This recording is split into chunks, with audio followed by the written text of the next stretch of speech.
Santo Tomas, lungsod nga palaran, uiwag ka sa kanasuran. Ang kalimpyo ug ang kalinaw, masaksihan sa imong katawhan. Usa kini kasubang kebalaog, di inagikan ang pangalang tibalog. Ug tuig 1959,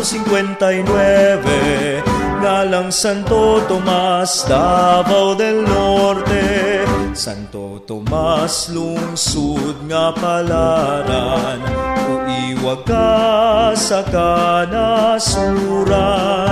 Ang kalimpyo ug ang kalinaw, masaksihan sa imong katawhan. Ang pagugmad sa imong kayutaan, buhong sa bunga ang mga kaumahan. Kasagingan basakan imong makitaan, sa paningkamot sa mga katawhan. Santo Tomas, lungsod nga palaran, uiwag ka sa kanasuran. Ang kalimpyo ug ang kalinaw, masaksihan sa imong katawhan. Mga talento sa mga kabataan, mga paningkamot sa ginikanan. Mga pangulo ug mga nagdumala, naghatag og dungog sa kanasuran. Santo Tomas, lungsod nga palaran, uiwag ka sa kanasuran.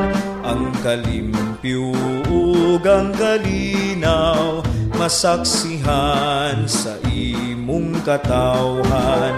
Usa karon ato kini nga ipadayon, ang kahiusag pagtinambayayong, aron mahimuot ang Dios natong tanan, karon ug hangtod sa kahangturan. Santo Tomas, lungsod nga palaran, uiwag ka sa kanasuran.